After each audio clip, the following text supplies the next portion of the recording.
Hi everyone! This video will focus on alternatives to OCIs. For those of you who landed a position, congrats, this is huge.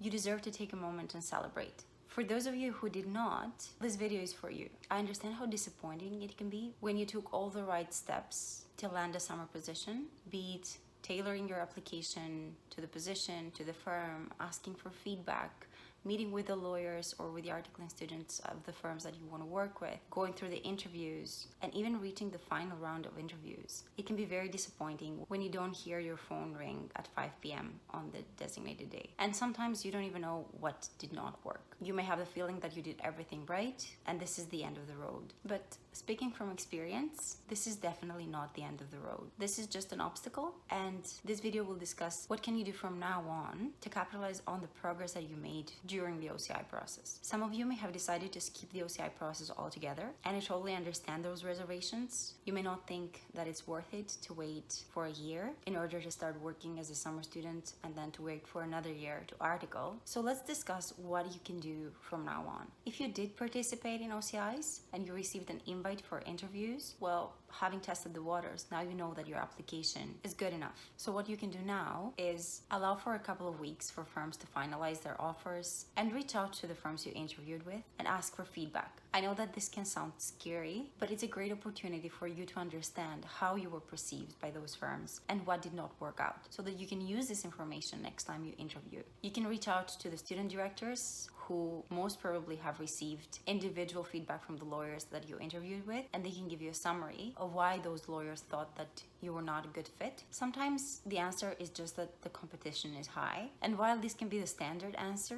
dig deeper. If you schedule a meeting with the recruiters, show them that you will not take any feedback personally and allow them to share information that they may otherwise not think that you will receive well. If you're a foreign trained lawyer and you presume that some of the reservations have to do with the fact that you don't have Canadian experience, those firms may be reluctant to confirm that because it can be perceived as discrimination or anything. So show them that this meeting is for you to understand what you can improve next time. You may receive a list of answers that are very superficial and don't offer helpful guidance to improve your interview skills or your application for next time. Feedback I've received when interviews didn't work out include, we thought you were overqualified for the position, given that a summer student may at times do work that may seem trivial to someone that comes with experience. But you know that this is not the actual reason, because you definitely did not share more experience than the one that you had included in the application that was enough for them to invite you for an interview. So this is what I mean when I say dig deeper. Well, the main reason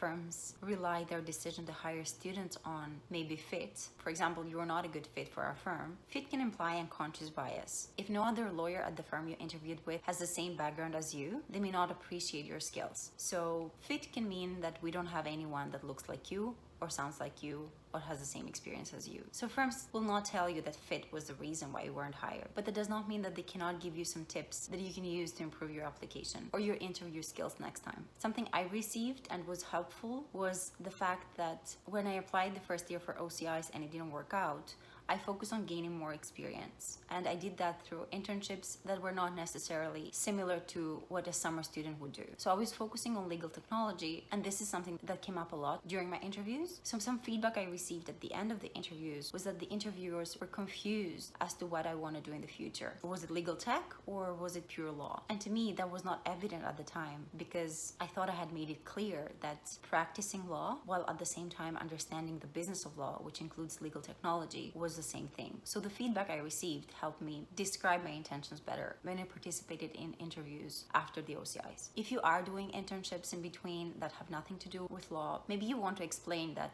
this is just for you to understand better the Canadian system or to gain some experience, but not necessarily direct your career plans toward whatever you're doing during your internship. So explain next time that you have the chance to interview with the same or different lawyers questions that they may not necessarily ask you, but they are thinking about it. So feedback is very important, and not necessarily for you to improve your application or your interview skills, but mostly to tell these employers that took an interest in you that you're still available to summer or article with them, assuming that you have completed your other licensing requirements. You telling them that I interviewed with you or with other firms and this is the feedback that I've received and I would appreciate if you shared your feedback with me, you are implicitly telling them that if they decide that they have underhired, which is not unusual during crises like a pandemic, that when they realize that they have a need to hire an extra student, you would be top of mind. So tell them that you really enjoyed the interviews, you really enjoyed the firm's culture, and that if an opportunity arises either with a firm or if the recruiter hears about other firms that are looking to hire someone off cycle, they would refer you to them. So this is how you tap into the hidden market. Because these positions are not necessarily advertised, firms do not want to repeat the OCI process just to hire one extra student. They will usually hire someone from word of mouth. So the question is, how many people in your network know that you're still looking for a job, be it a summer position or an articling position? And I know how hard it is to reach out to your network and tell them that you did not land a summer or an articling position, although you were so close. We tend to associate this with failure, and it is not. There is no failure unless you decide that this is not for you and you will not do this again. Until then, you're just trying and trying and trying until you get there. And it's very important to adopt this attitude. I'm not saying that you shouldn't take the time to recover from the disappointment, but the more time you take, the more opportunities will pass you by. So reach out not only to the recruiters or the student directors, but to the individual lawyers, if possible, that you interviewed with from each firm. These may not have been people that you had already reached out before you applied, so this is a great opportunity for you to reinforce that connection. Feedback that I've received from individual lawyers that I interviewed with includes them telling me that they expected me to lead the conversation. When you're interviewing, you kind of expect that the interviewer will have questions for you and they will lead the conversation, but something helpful that I learned is that they expect you sometimes to take the driver's seat and lead the conversation. It can also be encouraging when these lawyers that you interviewed with tell you that you are a very strong candidate and keep doing what you're doing, and it's a matter of time until you land a position. So you know that you're closer to the end goal. Other than reaching out to the firms that you interviewed with, if you didn't participate in the OCI process at all, or if you were not invited for interviews, this is a great opportunity for you to understand why your application was not considered strong enough. Don't forget that there is still a huge market out there of firms that do not participate in OCIs. So these firms may hire directly articling students, they may not hire summer students, but that may not always be the case. So reach out to your network because these positions are not often advertised. You may find some of these positions on Indeed or on LinkedIn, but more often than not, they're just a phone call away. The lawyers deciding to hire may post this on their website, and letting people in your network know that you're still looking can direct you to such websites that you may not otherwise be aware of. This is a question for you to answer though. Do you want to spend another year improving your resume and participating in the OCIs next year with a hopefully stronger resume and better interview skills? Or you want to target smaller firms that hire off cycle? And sometimes, despite your plans, life has a way of taking you where it wants to. So while you intend to find an articling position off cycle,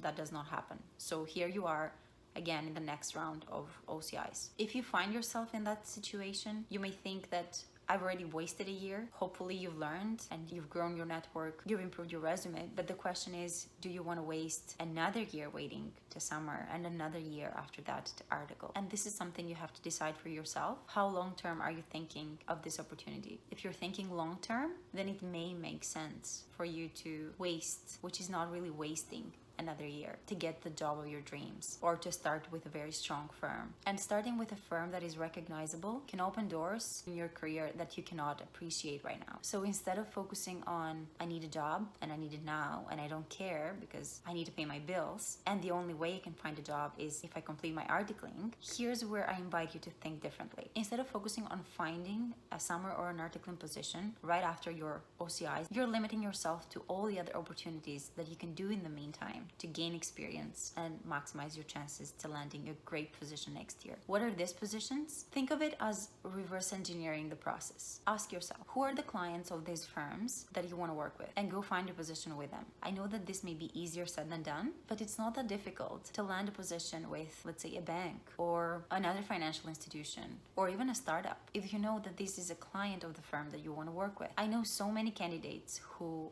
applied for OCIs, didn't hear back, or reached the final round of interviews and were not hired. So they decided to spend the year in between working for a company in any capacity, as a legal assistant, as a researcher, as a compliance officer, as an investigator, anything that can give you the skills and the stories to share next time you're interviewing. Whoever did this usually took this opportunity to complete their NCAs and write their bar exams, and firms see you in a totally different light when you tell them that you've worked for one of their clients. You basically have been vetted by someone that is paying their bills, and when they bring you on board, they can tell the client that you have already established connection with, that they endorse their choices because they hired you. So find out the firms that you want to work with, who their clients are, and connect with those companies internally. Reach out to their HR, tell them about your legal background and why you are a great fit for an entry-level position, but not necessarily. This will pay your bills and will take away some of the stress of having to show results right away. When I first moved to Canada, I was shocked to hear that from the moment you start applying for a job to when you finally land it, it usually takes 6 months. So give yourself the time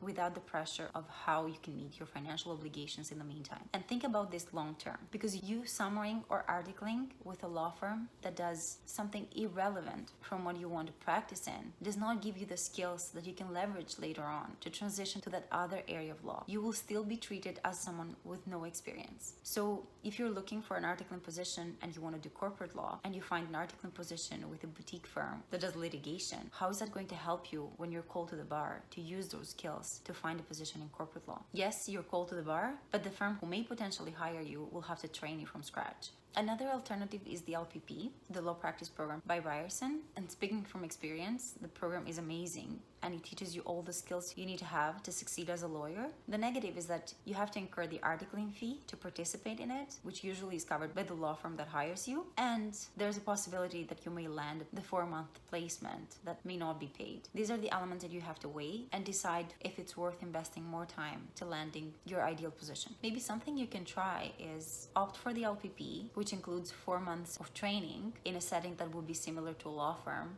being assigned a principal or a mentor to review your work and to assign your work, and reach out to the firms that you interviewed with and ask them if they would be willing to allow you to do your placement with them. This way, instead of doing the 10-month articling with them, you would do the 4-month placement, which usually is extended by a couple of months until you're called to the bar. And you basically offer the firms the opportunity to hire someone that will start at a point in time when all the other articling students are exhausted, which is usually in January, and you can take on work doing the rotation in the area that you are interested in, because the 4-month placement will basically allow you to focus in one area of law. And if you get extended and work for 6 months in that specific area, you would get more exposure than an articling student would get in a 3-month rotation. I understand that this process is very humbling and it requires you to reach out to your network and share that for whatever reason your attempt to landing a position did not work out. But trust me, you are way closer than someone who just follows the job postings. This is how you become proactive